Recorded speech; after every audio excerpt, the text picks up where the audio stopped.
Hello, and here is a podcast again. Also, there's that noise. That noise was pretty good too. That noise was shit. That was not a good noise. I'm putting it away. This is Don't Get Your Hopes Up, the podcast that you shouldn't listen to because it sucks.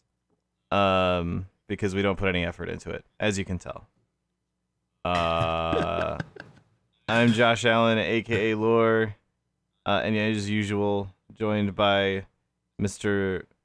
Michael B. Fony. Hello. That's me. The Acaphony. Yes. The Acaphony. Oh dear. Well, this is getting off to a wonderful start. Mm-hmm. We're doing this a day early. We are, yes. You could say because stuff happened or because someone's got something better to do tomorrow. Because I have something better to do tomorrow. But it just so happened that stuff also happened. Stuff did also happen, yes. Which was why we decided to make sure to do it instead of just say, yeah, we'll just won't do one this week. That's a fair point. That is true. Yeah. That's exactly how it goes. Yeah. So let's start chronologically. Let's start at the beginning. Okay. Let's fast forward quite a bit from the beginning. So Destiny 2 is releasing at some point in the future. Mm-hmm. And they had their event a couple weeks ago now. Their gameplay reveal thing. Everything that I've heard coming out of that and all the screenshots and everything that I've seen, it looks great. Like, the game is looking really, really good. I heard several people were saying that they were there and actually got to play it, were saying that after playing it on PC, they don't want to play it on console anymore. Of course. Which is, well, that's a good thing, though. Like, that's a good thing to hear. Mm-hmm. Like, because it means it's hopefully not a shitty PC port. Yeah. Like, if they were coming away saying, oh, yeah, it has, like, if the menus were a pain in the ass to navigate, then they would have come away saying, yeah, the menus are a pain in the ass to navigate, but it's good, I like it. You know, like, that would have been the positive. Like, you can sort of tell with how people phrase positive feedback whether or not it's actually positive feedback. Yeah. And you could tell just given like Destiny 1's menu, like the way you move the little cursor around all over the place. I mean, it's already kind of built for mice. Yeah, exactly. Like, it almost makes me wonder if they were originally planning to release Destiny on PC and then eventually went, no, fuck it, that's too much work. We haven't figured out a distribution platform. And so Destiny 2, Blizzard decided to save the day and say, no, you guys, you really can release it on PC. Here, use our Blizzard launcher or Battle.net launcher or whatever we're calling it. Apparently that's confusing. When I say apparently, that's confusing. I still don't know what we're calling the damn thing. I mean, Mike Morheim said Battle.net, you know? So it's he did, yeah. But then it was like, oh, yeah, but that was just special for this. Like, I can see that. Like, and obviously this is the company that I work for, so I'm going to be biased. I can see this sort of like, oh yeah, we called it Battle.net launcher instead of Blizzard launcher for this case because Battle.net might be something that is more appealing to the Destiny player base as a brand than Blizzard.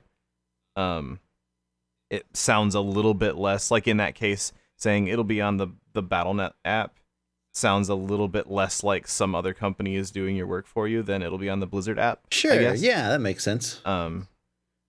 Like it does make, there are reasons to do that.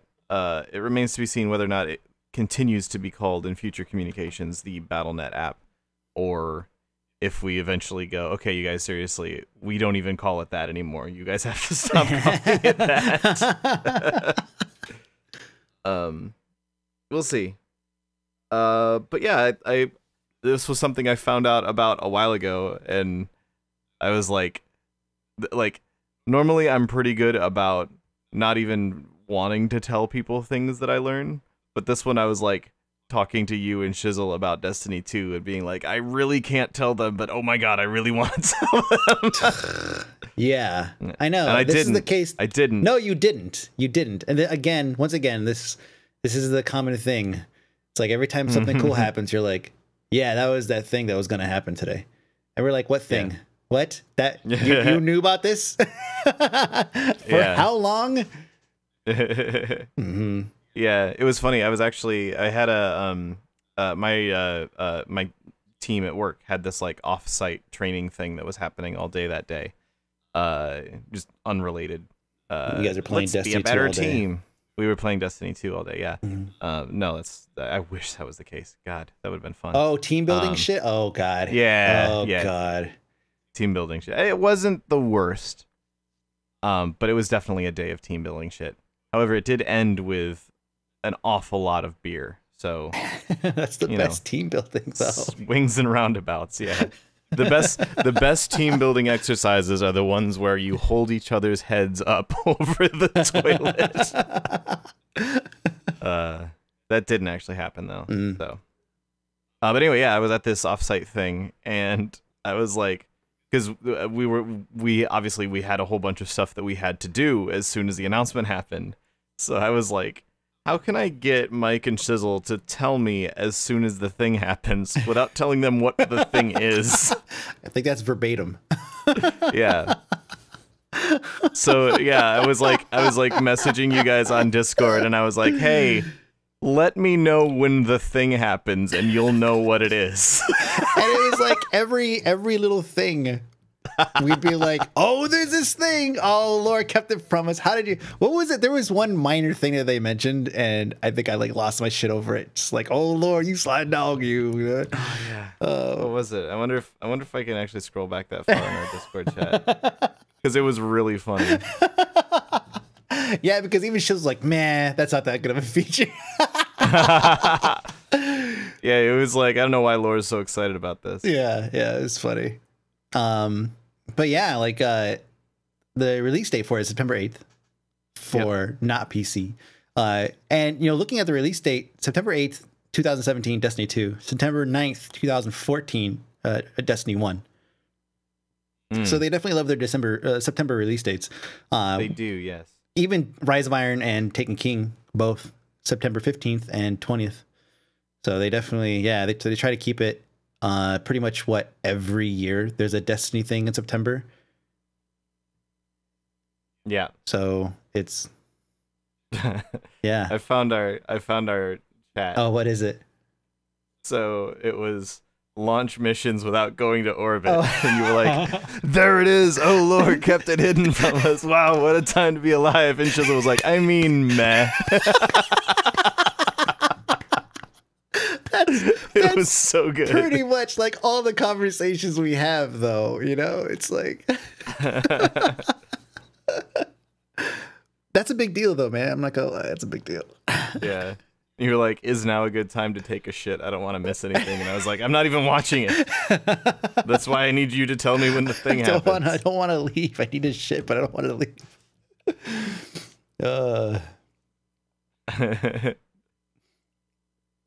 Plan stuff. Yeah, you guys were guessing like everything. And you're just like, no, that's not it. No, that's not it. And then finally you went, oh fuck, it's gonna be on BattleNet. And I was like, what? Yeah. What they were talking about with it, like, so obviously you helped me piece it together because you were interested in the thing, right? Or you knew about the thing, but you wouldn't tell us what it was.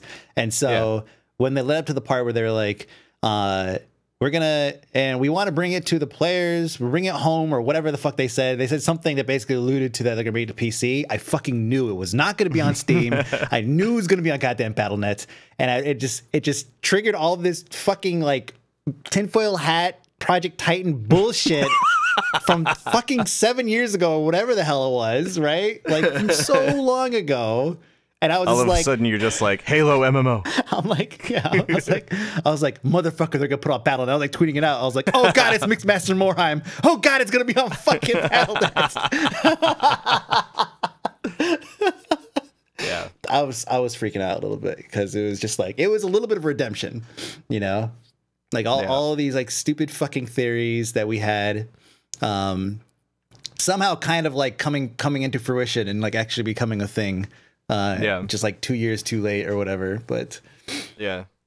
Oh, the thing about it that I didn't know in advance though, and I was also surprised by, was it's weird that I didn't know this. For the record, I feel like someone should have mentioned this to me at some point because it's very relevant to my actual job. Is that you can buy it with Battle.net balance, which means you can buy it with WoW golds. That is just outstanding. Yeah. Like people, people started guessing that right away. It's like, wait, can you buy it with WoW gold? Lol, right? Like just like jokingly, you know. And then I think like Massively or something like that was like, yes, you guessed right. Like that was like their headline. Yeah. You guessed right. You could buy Destiny 2 with WoW golds. Yeah. Yeah, because there's the not too long ago, the team added the ability to previously, if you bought a WoW token with gold, you could only turn it in for game time. They added an ability to turn it in for a Battle.net balance instead, and the reason was because like, well, wouldn't it be cool if you could use WoW gold to buy like the store pets and stuff, right? Like you can do this, buy a token. Blizzard still gets the money out of this, so we're still happy about it on our end. Our shareholders and so on are still happy about it, and you get another person in game gets a whole bunch of WoW gold. They're happy. You got to buy this mount with WoW gold. You're happy. This seems like everyone wins in this situation. So can we talk about the value of the WoW token and what happened to it immediately following this? Sure. It fucking skyrocketed. Yeah, which is to be expected. Yeah. Wait, can you actually still sell tokens, or have you guys disabled it? We disabled it for about 30 minutes a week ago, and people have been like freaking out ever since. Like, oh, it's disabled. You can't buy them anymore. Yeah, so here it is. So yeah, it went from being a super steady, like a rock solid, like 50K, right? Around between 45 and maybe 55K, to skyrocketing to on some realms 111. It's somewhere it says that it got up to 140, I guess, in some, or not realms, but in some areas, I guess, like 140K. And now it has a new floor, a new rock solid floor of 80K. So effectively, like long term, doubled in price. That's pretty interesting, man. Like, it's a fucking stock market. Like, we knew it was before, right? But seeing like an actual announcement have like that kind of direct influence on this that's not inside the game, you know? Yeah. That's fucking great. Yeah, I mean, it's exactly the same thing that happened when they added Battle.net balance to it in the first place. Is it shot up a whole bunch right away because people were like, I can get Battle.net balance finally. I mean, then it shot up like crazy. Because it's 100% like, I feel like people don't believe us when we say this, but we've said it a lot. It's 100% based on supply and demand. Like, it has an algorithm in place, obviously, that makes it so it's not immediate supply and demand, so that the market isn't constantly spiking way up and then dipping way back down again, just so it's somewhat reliable. But other than that, like, all that does is affect the rate at which it increases and decreases. And in fact, it slows it down. Like, realistically, if that wasn't in place, then what would have happened is immediately it would have gone up to like 500K. I'm fairly certain when I sold my first WoW token, it was like 18K or something. Like, it was some pathetic number, and I was kind of like, all right, well, I might be able to buy like an enchant or something, or like a fucking scroll or some shit. Like, it was nothing. I bought like 6 of them ages ago and sold them for 30K and was like, oh my god, I got such a great deal. Now I'm like, shit. You could have played the market, man. And, you know, it's funny, like, I wonder if part of the reason why they didn't tell you guys, and probably a lot of people in the office, is because that would have been pretty like crazy. Like, there is a potential to have somebody, you know, work the market a little bit, you know, and try to, you know, create value where there wasn't, or whatever, you know. But still, there's actually an article title from Ars Technica. I lost it here, but it said something along the lines of Destiny 2 is devaluing WoW. Yeah, here you go. How Destiny 2 is leading to gold devaluation in World of Warcraft. Real world value of in-game gold dipped 7%. Since this is like MSNBC or whatever, like money. Yeah, that's hilarious. Yeah, it was pretty funny. Well, funny for me, not so funny for the people that like had like 80k gold and we're like, I'm gonna buy my WoW sub, and then Destiny 2 announcement, and surprisingly out of nowhere, all of a sudden, I can't buy my WoW sub anymore. Fuck. Yeah. Wow. Actually, I wonder how many laps and subs are gonna occur or could occur, if any. Yeah, I'm not sure. Huh, that'll be an interesting metric that we'll never see. Yeah, it's definitely something we're looking at. That's about all I can say. The age-old saying. Yeah. But yeah, overall, it's all pretty cool. The only hitch for me, at least, is that they also announced as part of this that it wouldn't be releasing on PC immediately.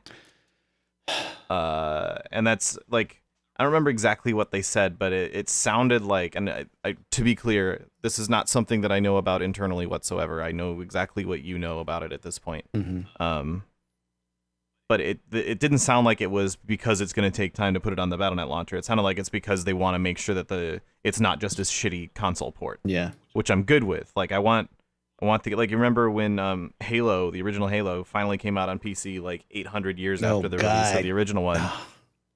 Yeah, it took them forever, but it was actually pretty decent on PC.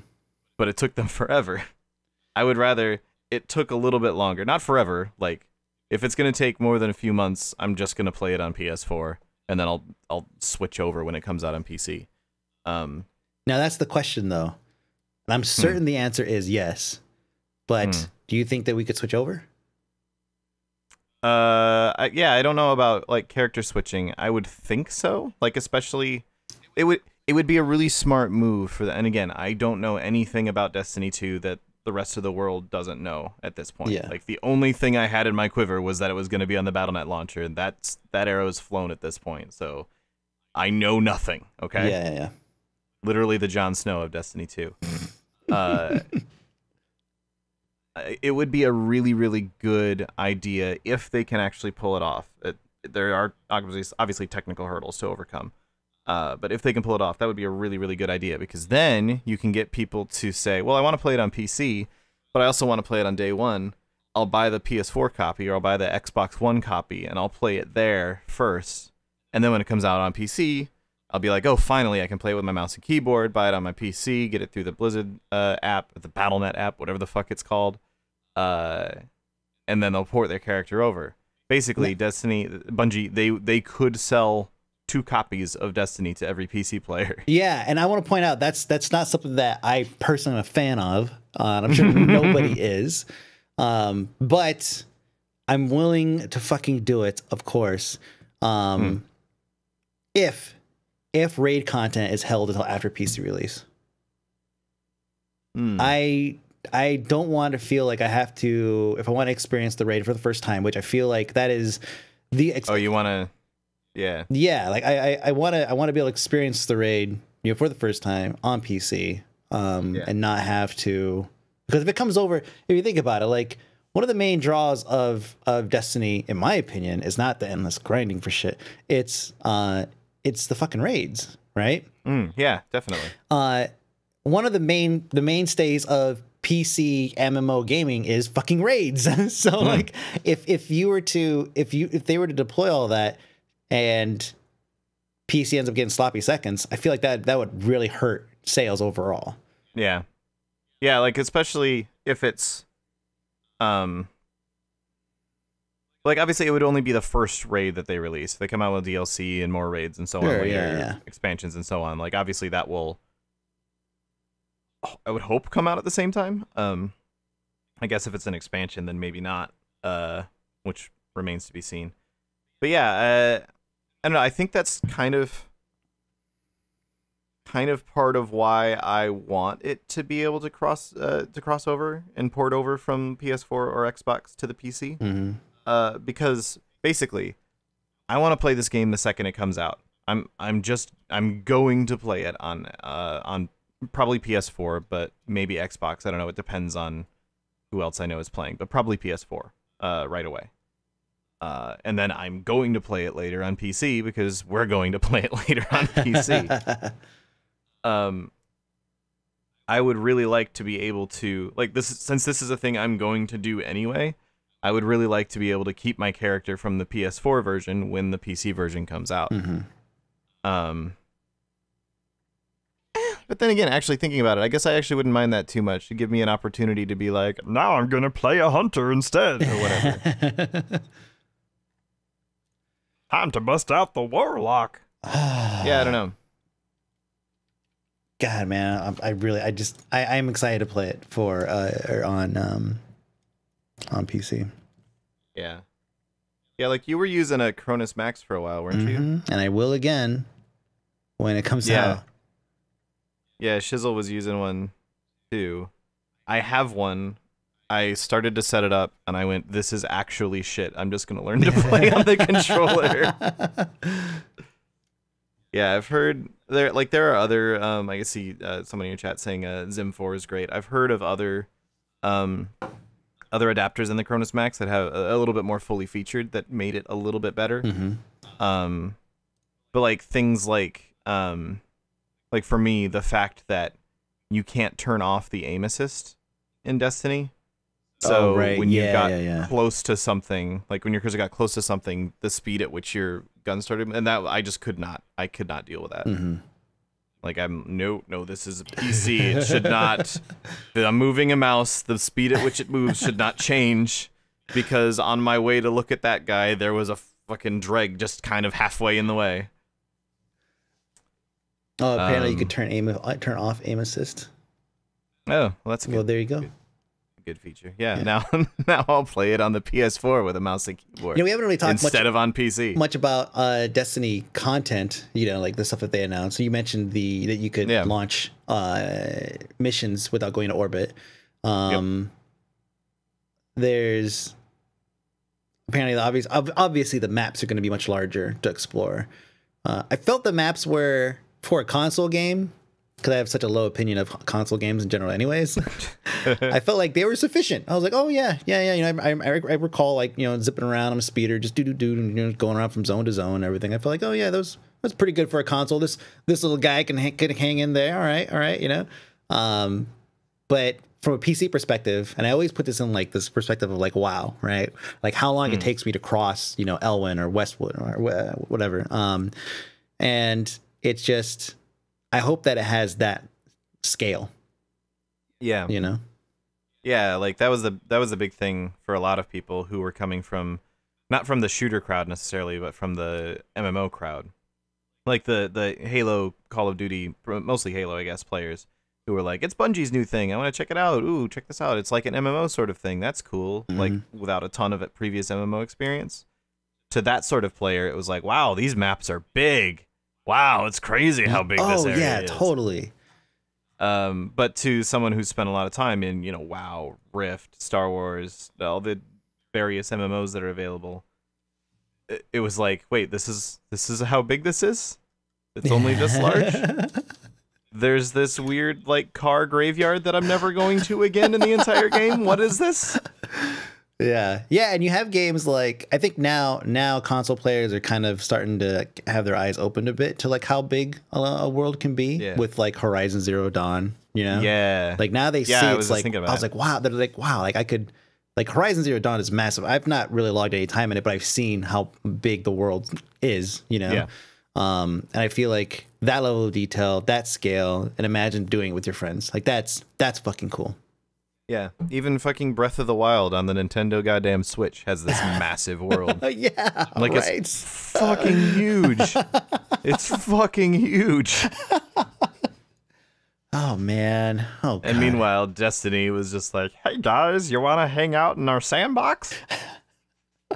I remember playing EQ2 Classic, or I can't remember what they called it. It was the where they basically were like vanilla servers, right?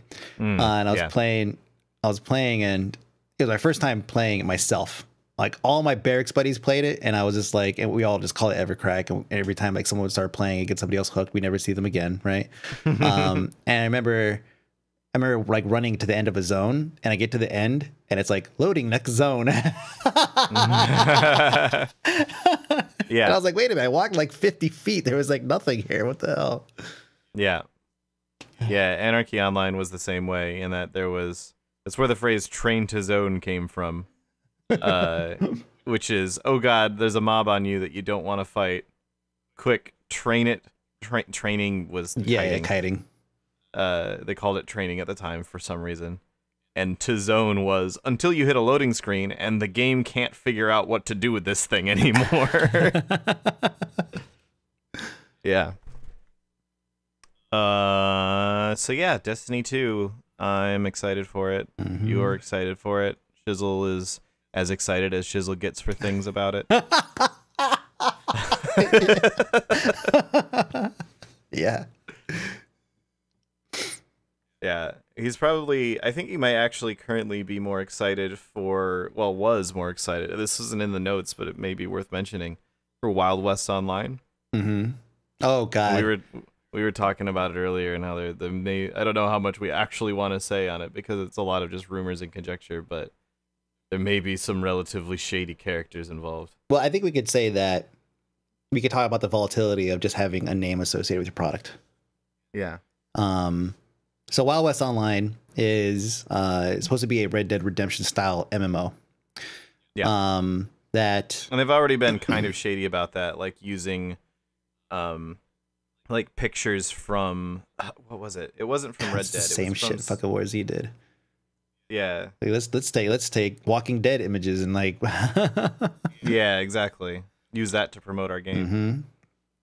Yeah.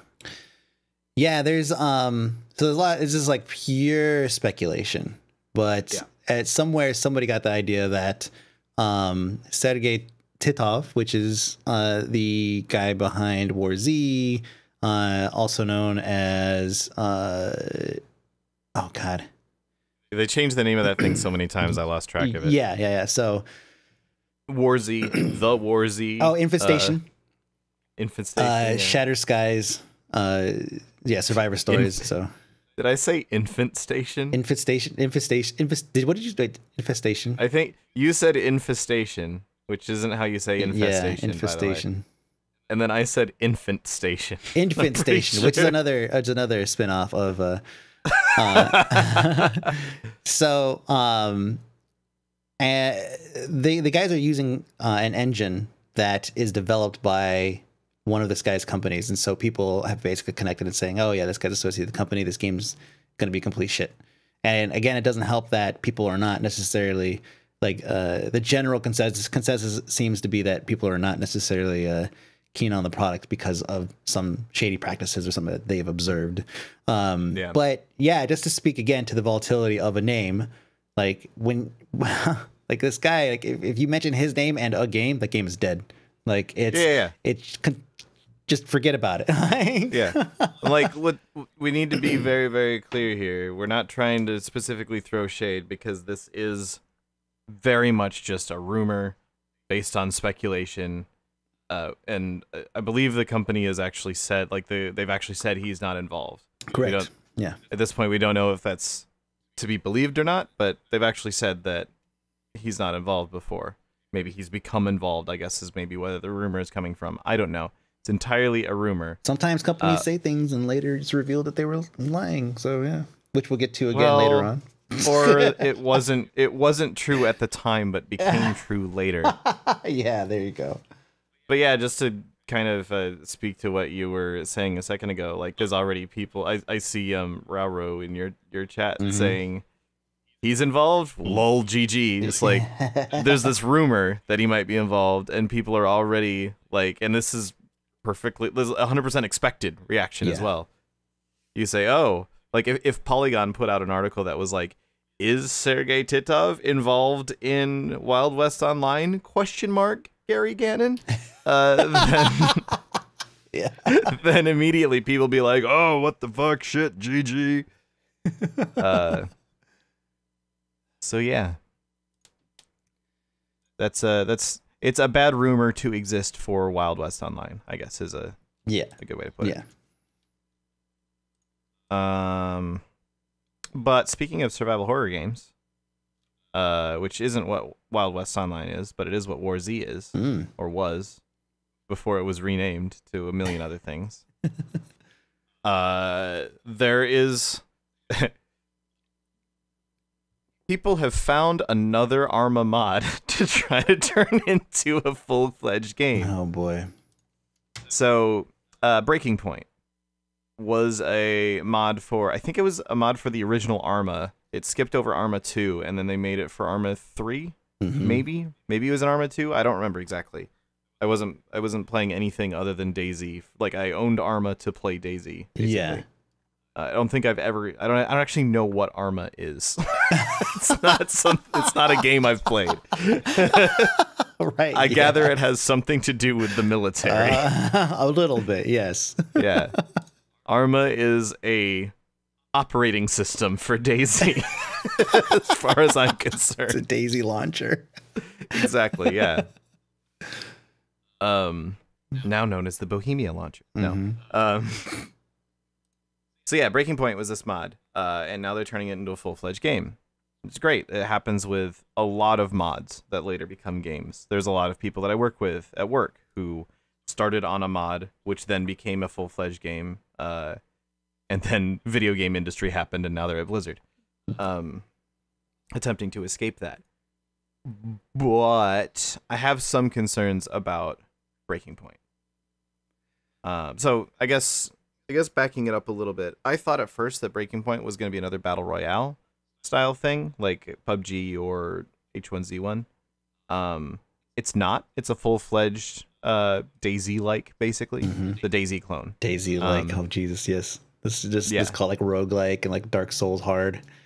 It's a DayZ-like. Exactly. The DayZ-like, yeah. So the stuff they're talking about so far, they have features that sound good, but they don't talk at all about how they're actually going to make these features happen.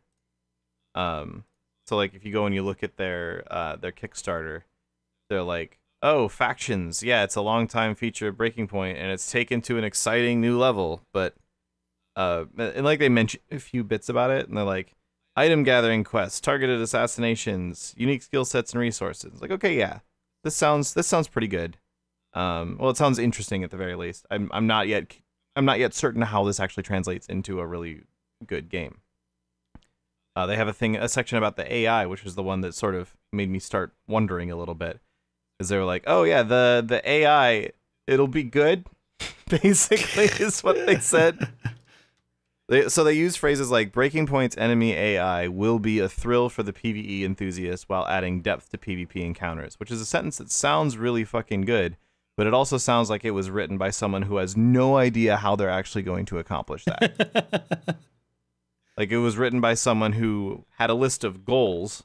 They're like, this is what we want our AI system, we want it to be. This is what we want the AI to, this is what we want the AI to be. That was a difficult fucking sentence for some reason.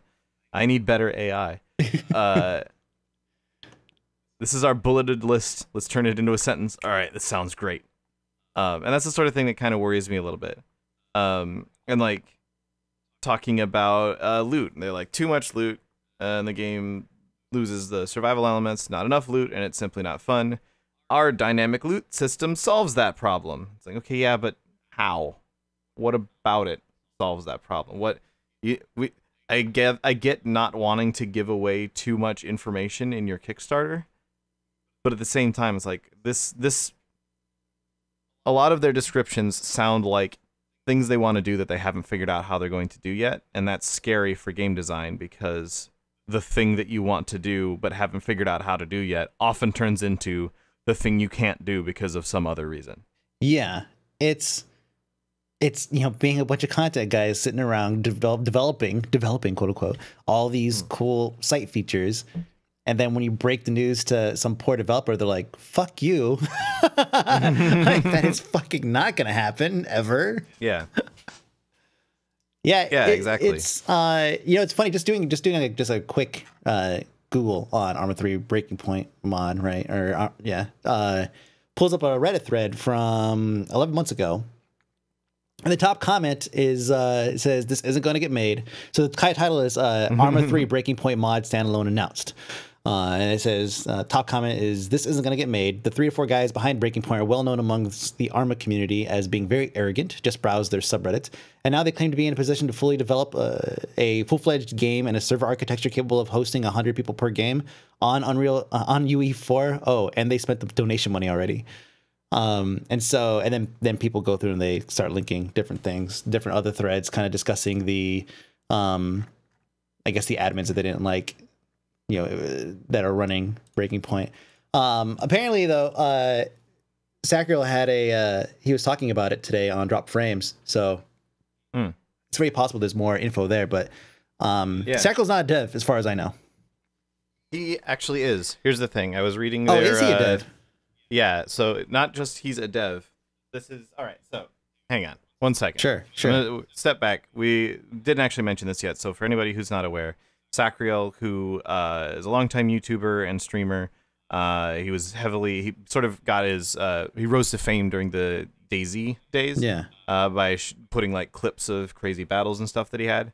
Now he's a streamer, very popular one. I really like Sacriel myself. I think he's awesome. I like watching him. I subscribe to his channel. I think he's a great guy, and I'm really hoping that he does well here. He is lead game designer on Breaking Point. Okay. That's a lot. That's a lot of hats. Yeah. Yes. I assume because I just know him from his from all of his antics on streaming and whatnot. I assume that he wasn't an actual game developer, but I'm incorrect on that assumption. So interesting. So yeah, I mean, titles like game designer tend to be different at every company. Like at Blizzard, game designer often means that you're doing like some basic scripting or using some proprietary tools. You're not really doing any like actual programming, more or less. Sure. You may know how to use programming, and you may have to use some of it from time to time, but most of what you're actually doing is stuff like architecting it. Yeah, exactly. Mm-hmm. And using the tools that the tools team put together to actually put that stuff in the game instead of having to code it manually yourself. This team probably doesn't have a tools department. There probably isn't somebody whose job it is to write something so that people who don't know how to write C++ or whatever program or whatever language they're writing this thing in can actually put stuff together. So that's a thing. Yeah. Lead game designer often means that you don't actually spend much time implementing. You spend most of your time figuring out what the features are and making decisions based on it. Okay, so I'm hoping that's the position that they're putting him in here. But because he wasn't part of the original team. So I'm just looking back into the history of this game being mentioned like throughout Google, right? And that thread that I read, that comment that I read, in that entire thread, there's no mention of Sacriel. So I'm guessing this is something that is relatively recent within the last couple months. Seems like. Yeah, it seems like it's relatively new, and I imagine it's probably like either A, they decided that let's get someone who's really smart, because the guy is fucking brilliant. Mm-hmm. Get somebody who's really smart to come in here and figure out how our game should work. That's cool. Or he like knew some of them somehow or something and just got involved in the project that way. I'm not sure. Does sound like it's relatively recent. The thing that concerns me about it, and this isn't throwing shade at Sacriel at all. Like I say, I love the guy. He's great, and I really love watching him. And I don't know anything about his game design credentials. Like maybe he's actually someone with 10 years of game design. I just don't know. Entirely possible that he's going to do incredibly well in this position. People that are really good at playing video games are often really shit at designing video games, because the challenges of designing a video game usually aren't should this gun do this much damage or that much damage. It comes down to things like, should we put this gun in the game, or should we develop this car? Should we fix this part of the map to work like this, or should we resolve all of these tech issues that are lowering frame rates and stuff? Yeah. Like, and there's so many times that you want to add a feature. It's a really cool idea, and you really want to add this feature to the game, and you can't do it because of another feature that you put in the game.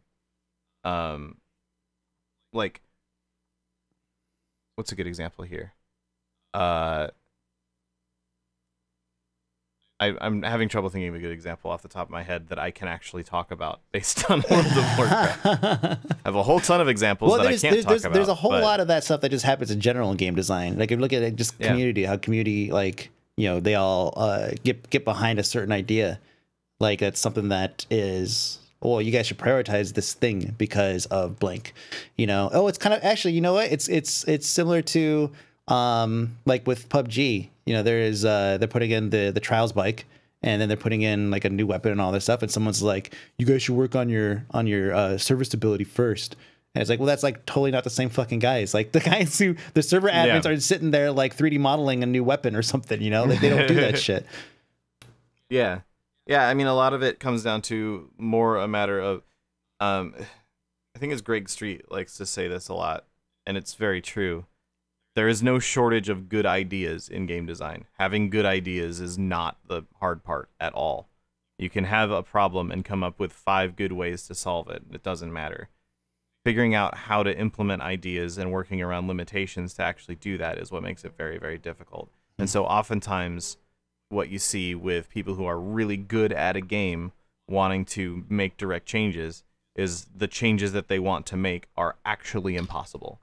They are not something that can be, and oftentimes it's not for reasons that they particularly care about either. Like in WoW, it could be like, oh, I think Chaos Bolt should do 50 million damage. It's like, okay, sure. There is an environment that exists in which Chaos Bolt does 50 million damage, or there theoretically could be an environment that exists in which Chaos Bolt does 50 million damage, where you build up to it and you build up to it. It takes you 5 minutes, and then finally you get to cast this one Chaos Bolt, and it's like, oh my god, it's crazy, so much damage. But that would completely break PvP. That would completely break several raids. Like these are things that cannot exist that way. Yeah. And that's just that's a pretty straightforward example of like the idea was obviously, like in that case the idea was obviously bad to begin with, right? Like Chaos Bolt doing 50 billion damage is not smart. Let's apply that to like the whole statement that they made about PvE being thrilling and PvP being awesome also. Yeah, exactly. So that's the sort of thing that you can look at and go, I'm trying to find the exact quote again so I can read it here. It was talking about the AI. They say it'll be a thrill for the PvE enthusiast while adding depth to PvP encounters. Mm-hmm. Like, okay, so it's saying that they want the AI to be surprising to the PvE enthusiast, but also add some element of gameplay to PvP. And I'm guessing what they mean here is that if a monster appears while you're chasing down some other guy, then that's going to add some an extra layer of danger to your PvP encounter. Yeah, that's great. But what happens when the enemy AI tracking people down is actually ruining PvP encounters? If it's a case where there's like some sort of they've got a thing called an extremely rare predator that you'll wish you'll never saw. I don't know what it is, but let's assume that this is something that's going to sneak up on you and kill you. What happens when the AI for the predators is so good that whenever you're in a PvP fight and one of them shows up, it's just RNG who loses because the predator just kills one of you? Like, now it's actually making it so that, oh, fuck, there's a predator here. I guess we don't get to have this fight now that I was looking forward to. Yeah. How do you solve that problem? What happens when you have a sight on a gun that, okay, well, this say you can put like a 15x scope on an M4, right? Mm-hmm. And you have multiple, and people are using the M4 with this thing, and it's crazy. But you go into full auto, it's too accurate. How do you solve this problem? There's multiple different ways you can actually go about it, but which one is going to be the least disruptive to overall gameplay? What's going to happen when it turns out that you can't do that option? Like, say you decide, well, we have to make it so that you can't slot a 15x onto an M4, and that'll solve the problem, because that way they won't be able to zoom in so far.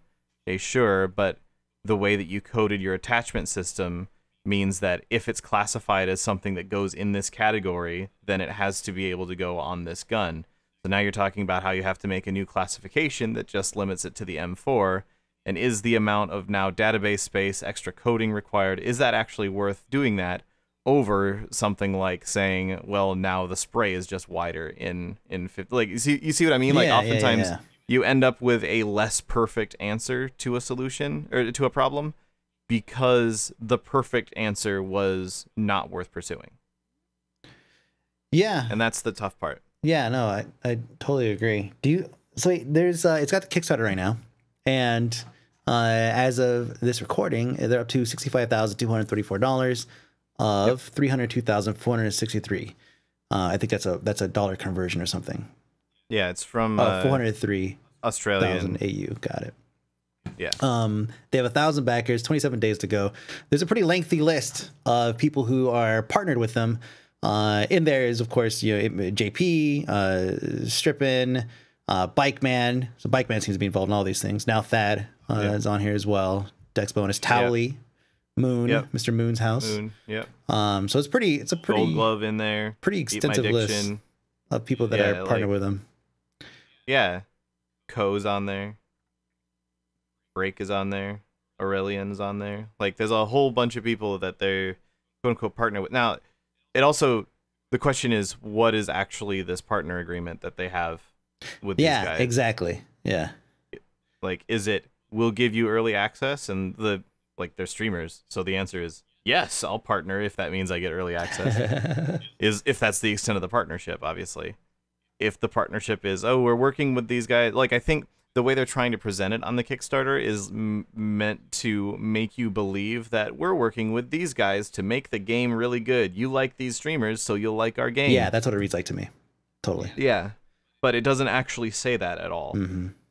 And I know how this sort of thing works. This is what I do for a living, is I very carefully phrase things.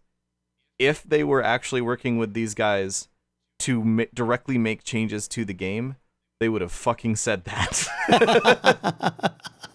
That is what we call a win in messaging terms. Yeah. Right? That is when you say, okay, we've got the fucking mic drop moment right here. You don't beat around the mic drop moment. You don't do that. You go straight for that fucking thing. Yeah, but you know what? Like, in this case, like, I don't know. Like, does Dodger play a lot of these style of games, like these survival games? I'm honestly not sure. I'm not too familiar. I know JP dips in every once in a while. Yeah. But I mean, just look at this list. It's like I don't like. I mean, obviously Bikeman, right? Obviously Thad. Yeah. Those are people that I know personally. I would trust their opinion on this kind of game for sure.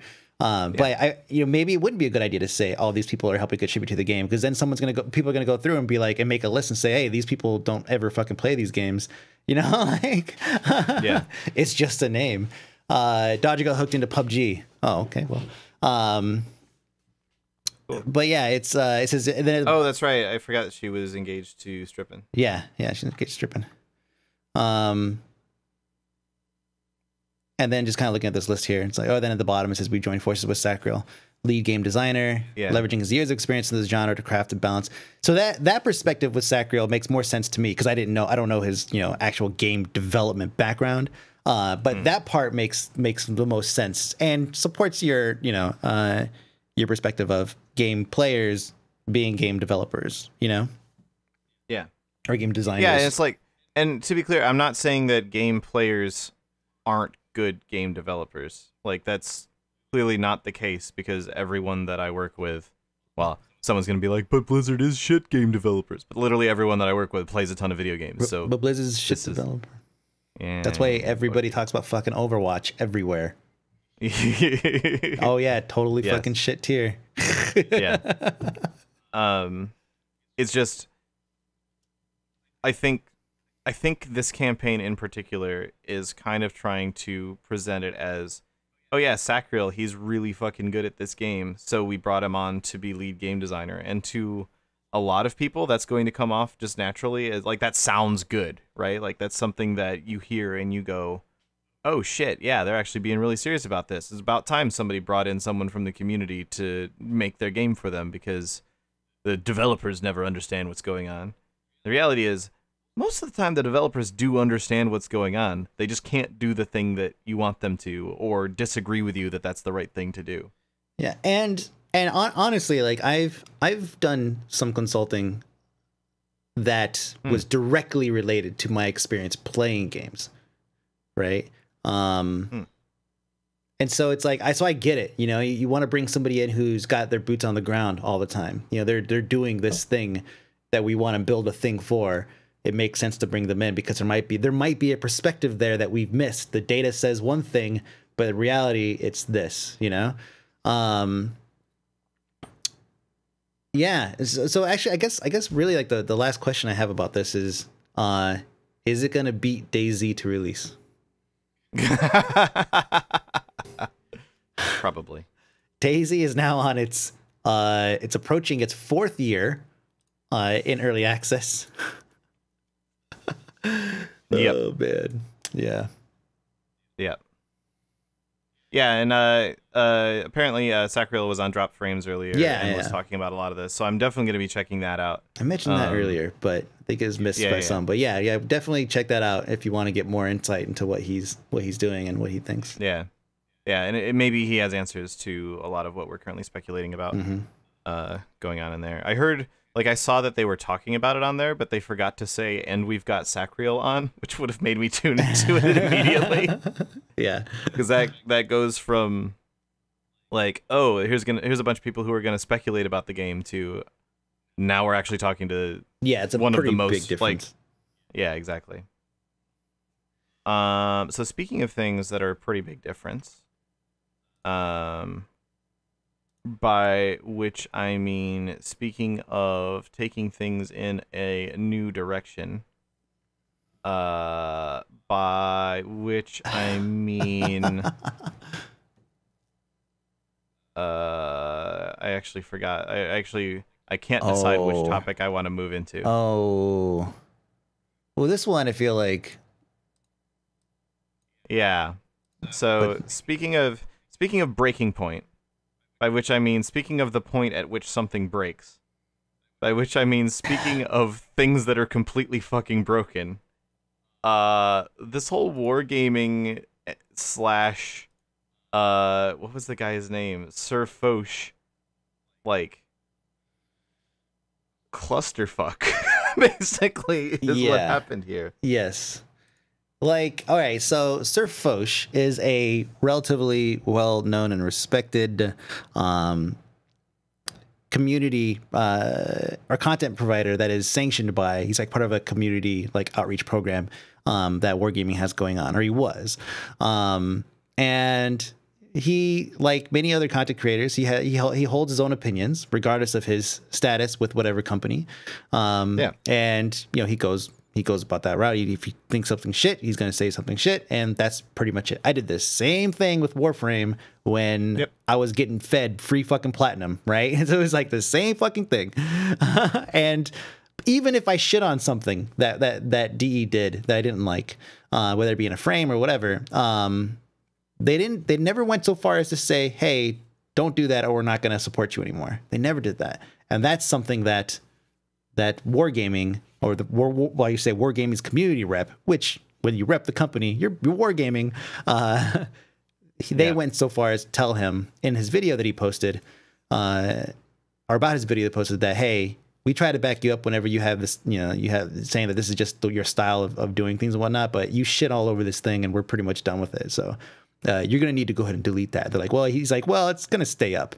And they're like, well, we're going to probably file a copyright strike against it and all your other videos, Wargaming videos. So that to me is where the line gets very much crossed. Man. Yeah. It's one thing to be like, this guy just shits on our game all the time. We should probably stop directing our players to look at his content. Like that I think is fair. Yeah. Okay. Like if there's there are World of Warcraft related YouTubers who do nothing but scream about how the game balance is shit all the time or something. We don't tell people to watch those videos. Surprising. Mm-hmm. That's where that ends, though. That's the extent of that. We won't promote these guys, but they're free to do whatever it is that they want. Totally. Trying to threaten with a copyright claim and actually shut down these videos and essentially censor these videos, that is very much crossing the line. That is going to the point. And to be perfectly clear, the way copyright law works, it's actually well within Wargaming's rights to do this. If they see a video that's using their copyright and their trademark, and they decide they don't want it to be used that way, they're actually allowed to do that, with some exceptions around the specific limitations of the Digital Millennium Copyright Act. Which is pretty flexible. It is pretty flexible. No, that's certainly true. But then at that point, it comes down to a number of factors, one of which is length, which tends to be the biggest problem. Anyway, there's a lot of law stuff that happens there that I'm not intimately familiar with, so I won't comment on that too much. But suffice to say, there is a world in which they could, if they really wanted to, and they had decent enough lawyers involved, find a way to get away with a copyright claim legally in this situation. That still is fucking shitty. Like, that is a really shitty thing to do. Yeah. And like it's the sort of thing, like, we've heard Sega doing this a lot in the past. They just issue copyright strikes against every video of a game that'll come out. Yes. It's not entirely unheard of, but we don't like what you're saying about our game. So, like, when Sega and so on does it, they do it to, like, fucking everyone. They're like, we don't want to see videos about our game on YouTube. Full stop. End of story. And so they'll go out and just issue blanket copyright strikes. This was specifically a case of, we don't like the content of this video because it's negative about our game, and so we're going to shut it down. We're going to issue threatening to issue a copyright strike. That's just being shitty at that point. Yeah. And just to kind of give an idea of what was going on in the video here, he's demoing what's called the Chrysler K tank, premium tank. It's an $80 tank, and it uses premium ammo. And apparently the actual gun on the tank is relatively weak, which incentivizes you to buy more premium ammo. And so that was the problem that Sir Foch had with the tank, and he pointed all this stuff out in his video with tanks.gg in prominent view, which is kittenses, kittens, right, Leighton? And so yeah, he's saying things. He's saying to call them greedy fucks and GG Wargaming and fuck you. And he's saying these things that's like, whoa, like, holy shit. Like, I can see why they wouldn't want to support him. And he even came out and said, okay, so shit has hit the fan so badly that I have to come out and with my take on it. And he said, was my video over the line? Sure it was. Do I regret making it? Hell no. Did I lose CC status? You betcha. Do I care? Not really. Did Wargaming threaten to copyright claim the video and future videos of any Wargaming product? Yes. So, and he did, like, we actually have the screenshots of the conversation, which have basically been all but completely verified by fucking Wargaming themselves. And it says, it says, so I'm sorry, Foch, but no matter how the tank is, doing a video like this is simply not professional and completely ruins the relationship we have. I have to remove you from the contributor program and also from the list of Tank Fest invites, because apparently Tank Fest is an awesome thing. Also, please remove the video from your channel. That was like the last line. And he says, you can do whatever you want, but this video is staying there. Sorry. He said, it is up to you, but in that case, we will have to go through YouTube and take it down with a copyright strike. If we have to do this, you won't be able to monetize any Wargaming content in the future, so I strongly suggest removing the video and avoid similar ones in the future. I am pretty sure you can criticize the company and the game in a civil manner as well. And then he follows up and saying, this is absolutely not something that I want to do, but you simply pushed it too far and forced my hand. What the fuck? Yeah. So, I don't want to throw shade. I don't know anything other than this particular instance of this particular community manager and his involvement. But here's some tips. Don't lead off with, we're kicking you out and we're not going to support you anymore. Also, please take down your video. Like that's backwards, okay? Start with, hey, this video is really upsetting people. Could you take it down? And then when he says no, then come back with, okay, well, in that case, we have to kick you out of the contributor program, blah, blah, blah, blah, blah. Like, you don't punish someone, finish the extent of the punishments that you're capable of, and then say, also do this thing. That's not how it works. You don't shoot a guy in the head and then say get down. That's not how it works. So I do slightly wonder if this particular community manager was like, wait, shit, I did that backwards. Hold on. What else could we possibly do here? I laid all my cards down all at once. So this story was picked up by both Total Biscuit and the Jim Quizzes and Jim Sterling. And you have to watch the Jim Sterling video on it because it's so fucking good. Like he goes into this he covers all the bases, including, because he made like a pre-video basically saying, hey, Wargaming, if you don't publish some kind of apology or do something to rectify this, then I'm going to make a video next week going in depth on this whole thing. Right. And he got a lot of hate mail from some strong supporters of Wargaming, saying all these things, and he read them out. He got this whole dress thing going, the old like Victorian like style, and he's just standing in like a gazebo in a park or something, in like I think he's in like Missouri or Mississippi, somewhere where you wouldn't want to be outside this time of year, right? Yeah, dressed in all that shit, and he's reading them out with this fucking accent. God. Yeah, it was really funny. It's definitely worth a watch.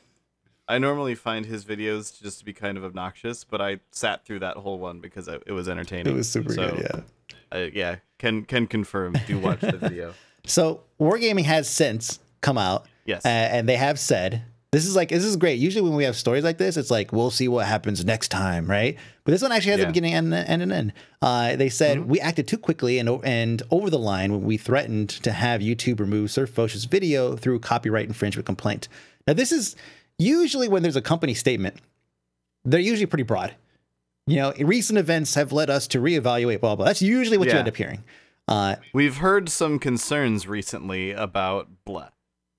Right. But this is specific. Like they are very clearly pointing this out. And then they're saying, we are apologizing for that. So now Wargaming says they will not take copyright action against opinions based on our publicly released content.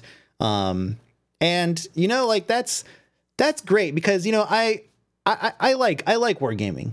You know, like we've told the story of you know, the two guys sitting at the fucking fold out table at GDC in Austin in like 2010, right? Like it was just two guys and they've built an empire and like their parties are fucking great and like conventions they occasionally drive tanks through buildings. Yeah, like it's comical, the stuff that they do, and it's fun and all this. And so when I heard this story, I was like, oh fuck, like, you know, it's just one overzealous fucking community manager who just maybe didn't understand that he couldn't cross this line. You know, maybe he thought that he could do this because he's a community manager, not a content creator, right? Yeah. And he thought, it's like, well, I'll just take them down because it's my stuff, so I could just do that. So fuck you.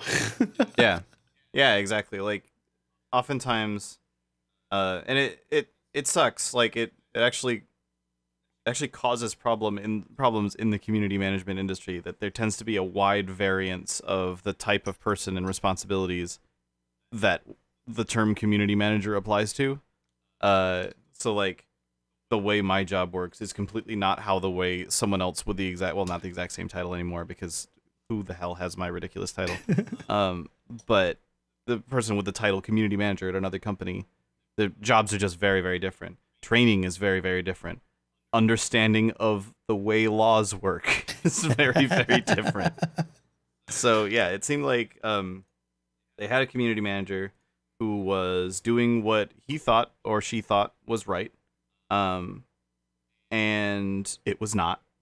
And then they did end up coming out with the apology letter that you're talking about. They actually had it signed by 4 of the most senior people at Wargaming as well, which I thought was a good, like, thinking about.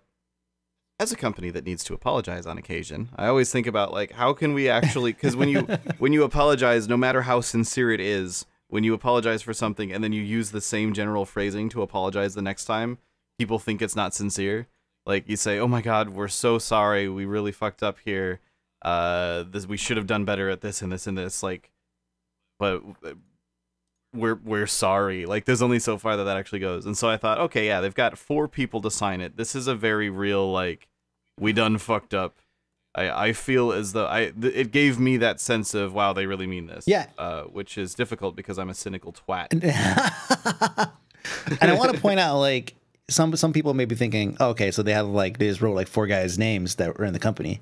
Like that's yeah, sure, put simply, that's what they did. But these people are having to put their names on this shit. Like attach their names to this. So if you Google search whatever, you know, this would come up. They have to attach their names to this thing. So that does give it credibility. Yeah.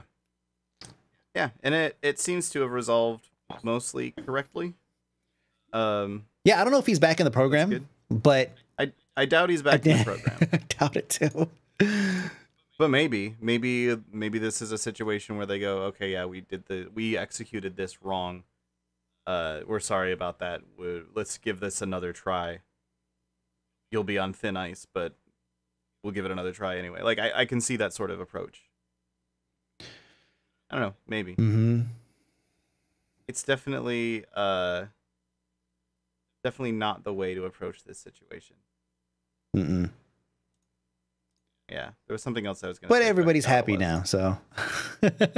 Yeah, everyone is completely happy now. And other companies can take note. Yeah.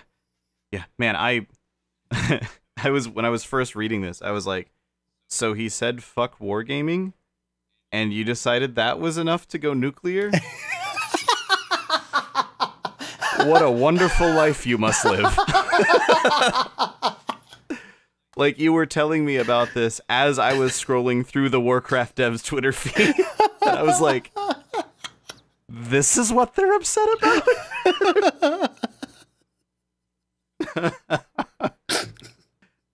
Hang on, let me tell these people coming up with different ways to murder me. So hold on a second. Someone said, fuck Wargaming. Oh, man. Oh, God. Yeah. It's a bit silly. Mm-hmm. So we're running long. Mm-hmm. But I feel like we should talk about this. Oh, sure, yeah. Because it's super interesting. So okay, speaking of I don't know. So anyway, I wish that people could see what I saw, because I could tell you were like, speaking of winding it up, and then I see your cursor click all over the notes like you're looking for a keyword to latch onto, and then you're like, I don't know.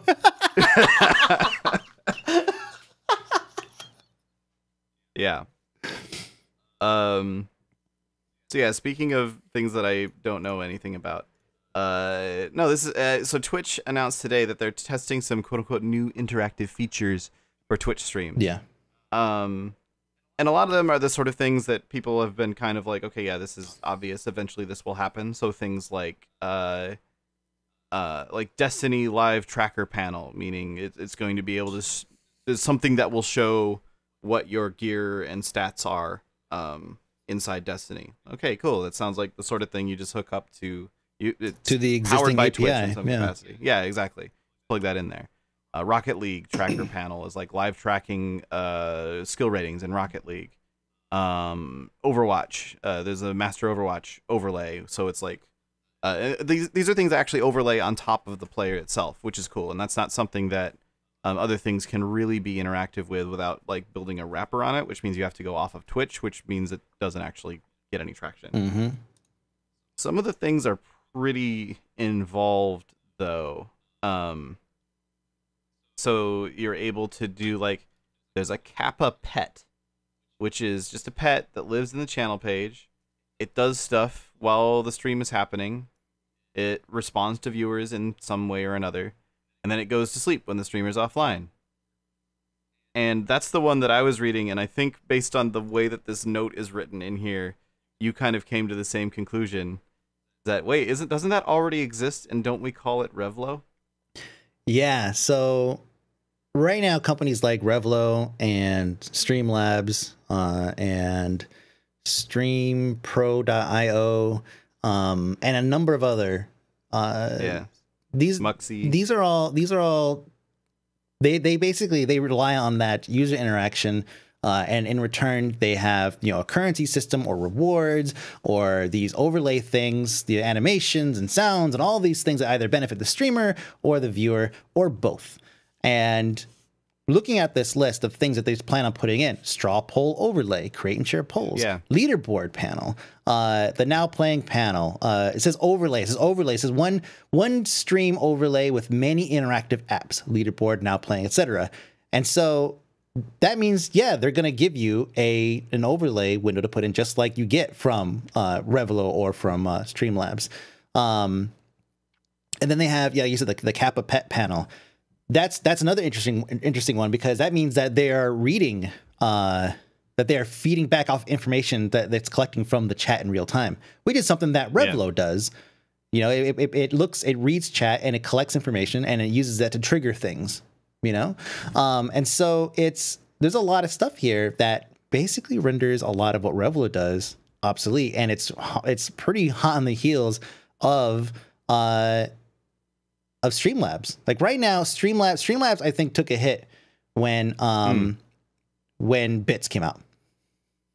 To a bit, yeah. So, and because yes and no, right? Like Streamlabs was initially in the first of 2015, I believe. Or maybe it was 16. Like January 1st or January 31st, something like that. Anyways, but they started taking like 1% of donations that were going through the system as a fee. And then they were acquired or bought out, and then they ended up changing things around. And so they relied on like a subscription thing. So now you can have like a pro Streamlabs account. And what that does is you can have like custom overlay bits that whenever something happens with you, whether you give a donation or bits or whatever it's you, and it registers, oh, that's a Streamlabs pro account. You have like little kappas or little whatever, things that kind of float behind your notification. You've probably seen this yourself. Yeah. And so they took I think probably a bit of a hit in usage when Bits came out. Thankfully, they still have a very extensive overlay system. But on this list of things features that Twitch are planning on rolling out, or test at least at first, it says overlay. Like, what's to stop them from just adding the Bits animation for the overlay? Or the new subscriber animation to the overlay. Now suddenly, what are you going to use Streamlabs for? Yeah, and there's a very real possibility that that's the direction they're heading. Maybe this overlay thing that they're doing, like the thing that says overlay, says one stream overlay with many interactive apps, leaderboard, now playing, etc. What if etc. includes subscriber notifications? Yeah, exactly. What if etc. includes a jar that bits fall into and splash around? Yeah. This is... Yeah. And even at the bottom, it says loyalty points. Yep. That's loyalty points. That's Revlo. So what's the next step? Rewards that you can spend loyalty points on. Because what else are you going to use them for? Right? Like, well, they have to come up with some kind of system to give back to the community. Like when they accrue these points and they have to spend them on something. Well, that's Revlo. And so this is a pretty broad, and this is not unusual, right? This is Twitch, doing what Twitch does. Remember Oddshot? Yeah. Yeah, exactly. Oddshot came along and it was so ridiculously good. Twitch immediately was like, fuck, we need that, and we need to make it ourselves, and we need to expand it. And now we have the clip system, which they just keep adding and adding and adding to, and it's great. So I guess like this is the sort of thing that could suck for like Revlo and Streamlabs and like Muxy and so on, depending on what Twitch ends up doing with it. But is it going to end up being really great for streamers, I guess, is kind of the other side of the question. By having it directly integrated into Twitch, it'll be something that they can do more with. Like Oddshot was never going to be able to have clip editing to the degree that Twitch clips now have. Right. Yeah, because it just took the last 30 seconds or whatever. Exactly. Yeah. There's no way that they could have been storing every single stream, like 5 minutes worth of every single stream all of the time, so that they could grab that. That just wouldn't work. Yeah. So I don't know. I feel like this is the sort of thing that could lead to a point where it ends up being better for streamers, because there's they're able to take all of the stuff that currently goes through Streamlabs, currently goes through Muxy or Revlo or whatever, and integrate it directly into Twitch, and by doing so, get a stronger benefit out of it. The the question is it going to then stifle further innovation, I guess?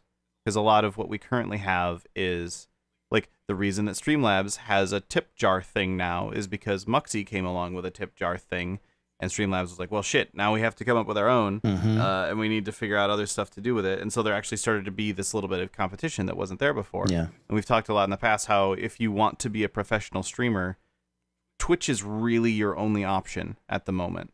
There's a few people that are kind of trying to do it through YouTube, but if specifically live gameplay content is what you want to do, Twitch is the place to go for that. There isn't really a argument there, which in turn means that Twitch doesn't really have to do things like, I mean, they do, which is great, but they don't. There's nothing really pushing them to come up with new features.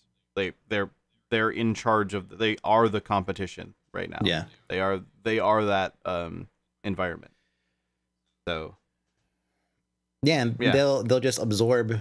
I mean, if once they have the overlay in where they could have these widgets and interactive apps or whatever, depending on how detailed they get, like really, God, I feel like I feel for Revlo and I feel for Streamlabs, because to me this is like the writings on the wall. Like you need to pivot or find something that they're not doing or that they can't do or you don't think they could do, and do it fast. Because this is just bad news for them. Yeah, and spoilers, they're owned by Amazon, so if you think they can't do it, you're wrong. yeah. If you that's the plight of like developing apps for like partner apps or third-party apps for whatever thing, is that if you make something good enough, it's gonna get taken or copied or bought or whatever. Like you're not gonna live off of something that you thought was really awesome, for the rest of your life because it was attached to, a game or attached to a site or whatever, because if it's really, really awesome, it's going to get taken. Yeah. Yep. So, yeah, it'll be interesting to see how this unfolds. I haven't actually gotten I don't even know if they actually started their beta of it yet, or if it's starting soon. They just announced it earlier today. Yeah, I guess they haven't started. It says over the next few days they'll be rolling out the stuff. And I guess the other side of it too is one thing that they said was, while the underlying technology powering this is built by Twitch, each interactive experience is built by a developer we have partnered with for this beta. You can learn more as well as find support information for the developer to provide feedback or bug reports by clicking the name link here, and then it shows a screenshot of one of the features, the interactive hearth overlay. And it says Innkeeper next to it, which makes me wonder if that's the developer, or I'm not actually sure what that is. Either way, it seems like you'll be able to find out who that developer is. So it's entirely possible that for their loyalty polls and song request thing, they decided to partner with the guys who made Revlo. I don't know. I mean that would be great for them. But yeah, if so, here it is. It's at the bottom actually. If you want to see the list of people who are doing this, you could just look for the actual blog.twitch.tv, and you can actually go and they have a list of people broken out into different categories. Like Kappa Pet, there's a handful of people there. The overlay, which is what I'm actually the most interested in, because I think like that's definitely going to be the one that's the most diverse.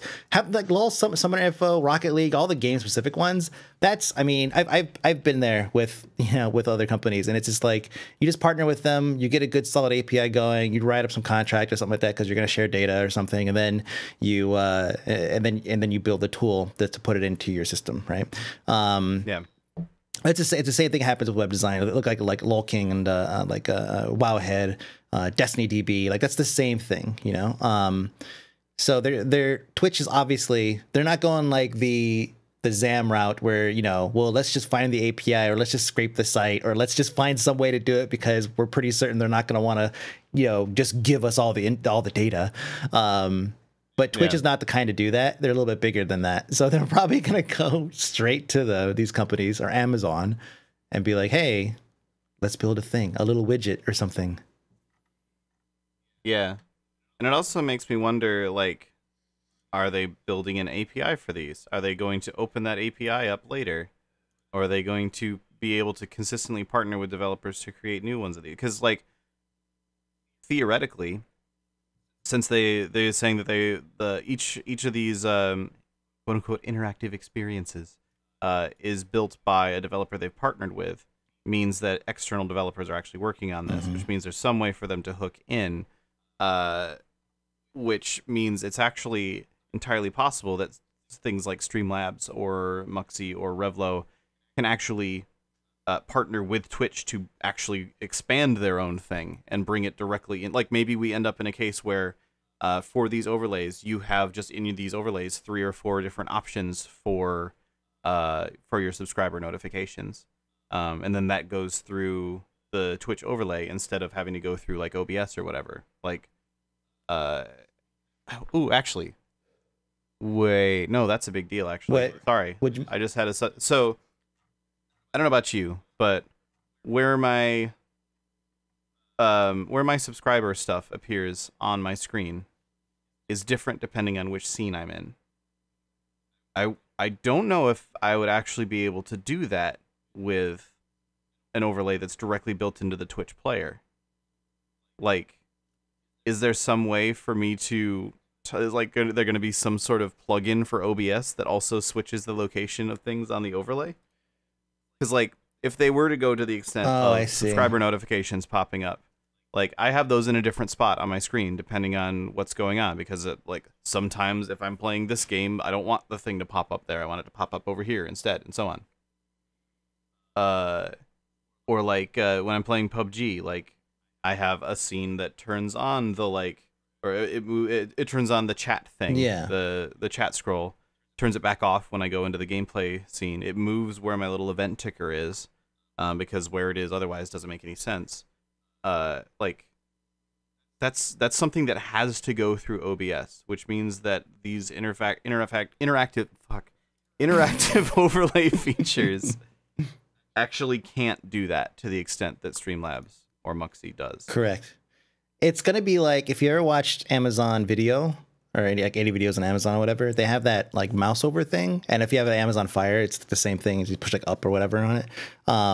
But basically, it's called X-Ray, and what it does is if you're watching a scene in a movie and you're like, oh, I wonder who that is, you push like up on the controller, or I think on you hover your mouse over, and the overlay will pop up, and it'll say, oh, that's Hugh Jackman and Jim Carrey and Celine Dion, and the music that's playing right now is Run DMC. So it's like, it tells you all this. That's a really weird combination of shit, but it tells you all of this info about what's happening in that scene. It's actively changing with what is happening on the screen, because it's logged, of course, it's timed, but still. They have the overlay technology already built into the web player on Amazon. Yeah. They're just porting it over and repurposing it for Twitch. Yeah, I mean, I would actually expect that they're rewriting it from scratch, but they're probably using a lot of the same design practices for it for sure. Yeah, I don't know. It'll be really interesting to see how this is one of the stories that doesn't have an end yet. This is one where we don't know what's going to happen exactly with this yet. Bum, bum. I'm really excited to see what it ends up being, and I think a lot of their ideas are really cool. We'll see. We'll see how it goes. Yeah. I did find it interesting that one of their little features, the smart clip map overlay. That's so good. It's basically Twitch plays Hearthstone. Yes. Did you Yes. see that stream when like Hearthstone first came out? Yeah. It got shut down pretty quick because it was like, actually, I think we consider this botting. But yeah. But yeah. Actually, I don't even remember if it got shut down. I remember we were having conversations about it, but that's about the extent of what I remember of it. Yeah, it was. I mean, it was a cool technology, and but seeing it now like implemented into like every game, I think that's pretty awesome. Like just let's. And we can obviously think of games as examples, like Hearthstone. That's a great example. Any card game, good example. Yeah. But let's just apply to like this one, the games that we're like playing. Like PUBG. Like imagine like you're in like one of like the one of the last circles, and you're in a shack, and you're just like staring out this sliver out into an open field, and you're just staring because like I have one side, you have the other, Shizzle has the other. Like, we have everything covered, so we're just watching, right, for movement, and then maybe you missed something, but everybody in chat is like clicking away, like there's a dude right here, there's a dude right here. Yeah. Like it pretty much works for almost anything, except delay. Well, no, but like, still though, like you're right. Yeah, like a 10-second delay would hurt.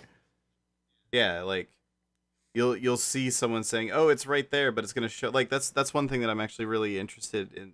Like maybe this won't work at all for a lot of games where the actual scene changes regularly. Mm-hmm. Because maybe it's like, oh yeah, there's a car over there, but you like it was 10 seconds ago. You're not looking there anymore, so you're just gonna see like a circle appear. Well, no. It's gonna be real time on the stream. It'll be real time on the stream, but you'll have to be like watching the stream. You have to be watching it on stream. Yeah, that's the only downside. You have to watch it on stream. Yeah, and if you're staring looking for bad guys to attack you, you probably don't want to also be staring at your stream. But that's why you missed it. So you see, it's a team effort. Jesus. All right. I think we got to pretty much everything. Mm-hmm. I was going to talk about that, but it's fine. We can punt that to another time. You played a VR game. It looked interesting. We'll talk about it later. Yes. There you go. Yeah. And also, you and I and some other people are talking about some interesting stuff, but I don't know if we want to say what that is. Not yet. Yeah. It's not time. It's not time. I think people might be excited for it. Yeah, I think I'm hopeful for it, but it's going to depend on how it works out, so we probably shouldn't say anything else about it at this point. It may very well not. It could be Vapor Ideaware. Vapor Idea. Yeah. It'll come out sometime after Project Deck. Which will come out sometime after Daisy. Naturally.